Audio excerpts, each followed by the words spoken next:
عبداللہ بن عباس رضی اللہ عنہ سے روایت ہے، نبی صلی اللہ علیہ وسلم نے عباس بن عبد المطلب رضی اللہ عنہ سے فرمایا،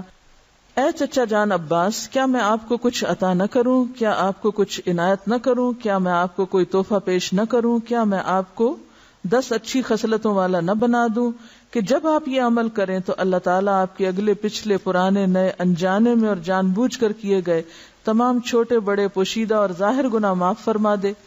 وہ یہ ہے کہ آپ 4 رکعات نفل اس طرح ادا کریں کہ ہر رکعت میں سورۃ فاتحہ اور کوئی دوسری سورت پڑھیں۔ جب آپ اس قرات سے فارغ ہو جائیں تو قیام کی حالت میں ہی یہ کلمات 15 بار پڑھیں، یعنی قرات کر کے سورۃ الفاتحہ پڑھ کے سبحان اللہ والحمد للہ ولا الہ الا اللہ واللہ اکبر۔ پھر آپ رکوع میں جائیں، تسبیحات رکوع سے فارغ ہو کر رکوع میں ہی ان کلمات کو 10 بار دہرائیں، پھر رکوع سے اٹھ جائیں اور سمع اللہ لمن حمدہ وغیرہ سے فارغ ہو کر 10 بار یہی کلمات پڑھیں، پھر سجدے میں جائیں، سجدے کی دعائیں پڑھنے کے بعد یہی کلمات 10 بار پڑھیں، پھر سجدے سے سر اٹھائیں اور جلسہ میں جو دعائیں ہیں وہ پڑھ کے 10 بار انہی کلمات کو دہرائیں، پھر دوسرے سجدے میں چلے جائیں، پہلے سجدے کی طرح 10 بار پھر اس تسبیح کو ادا کریں، پھر سجدے سے سر اٹھائیں اور جلسہ استراحت میں کچھ اور پڑھے بغیر 10 بار اس تسبیح کو دہرائیں۔ ایک رکعت میں کل 75 تسبیحات ہوئی، اسی طرح 4 رکعات میں یہ عمل دہرائیں۔ اگر آپ طاقت رکھتے ہو تو نماز تسبیح روزانہ 1 بار پڑھیں، اگر آپ ایسا نہ کر سکتے ہو تو ہر جمعہ 1 بار پڑھیں، یہ نہ کر سکتے ہو تو ہر مہینے میں 1 بار پڑھیں، یہ بھی نہ کر سکے تو سال میں 1 بار، اگر آپ سال میں بھی 1 بار نہ کر سکتے ہو تو زندگی میں 1 بار ضرور پڑھیں۔ حافظ ابن حجر رحمۃ اللہ علیہ فرماتے ہیں کہ یہ حدیث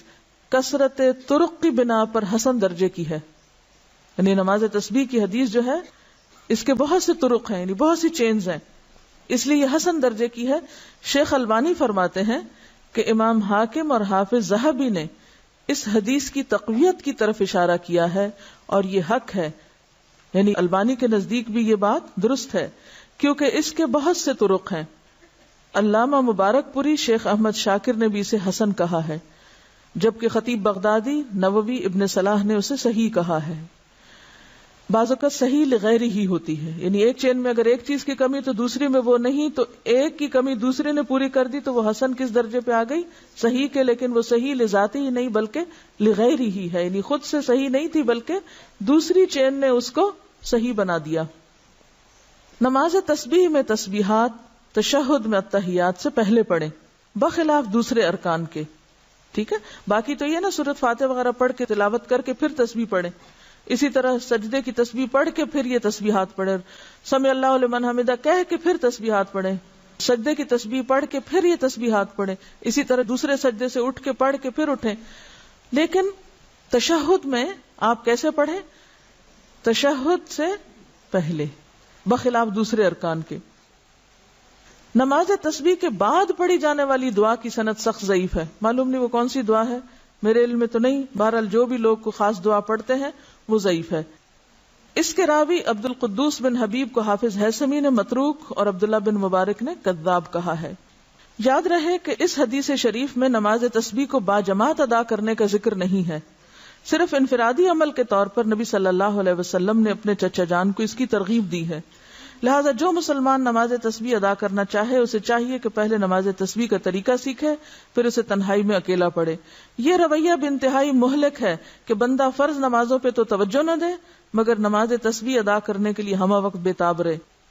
لہذا فرض نمازوں کے تارک کو پہلے سچی توبہ کرنی چاہیے، پھر وہ نماز تسبیح پڑھے تو اسے یقیناً فائدہ ہوگا، کیونکہ فرض قضا کر کے نفل پڑھنے میں فائدہ نہیں ہوتا۔ نفل اس وقت فائدہ مند ہوتے ہیں جب آپ فرض بھی پڑھ رہے ہو، تو بہت سے لوگ فرض تو پڑھتے نہیں اور کبھی کبھی صلاۃ و تسبیح پڑھ کے سمجھتے ہیں کہ سارے فرض ان کے ادا ہو گئے، جبکہ ایسا نہیں، فرض اپنی جگہ فرض ہے۔ وآخر دعوانا ان الحمد للہ رب العالمین، سبحانک اللہم وبحمدک، نشہد ان لا الہ الا انت، نستغفرک ونتوب الیک۔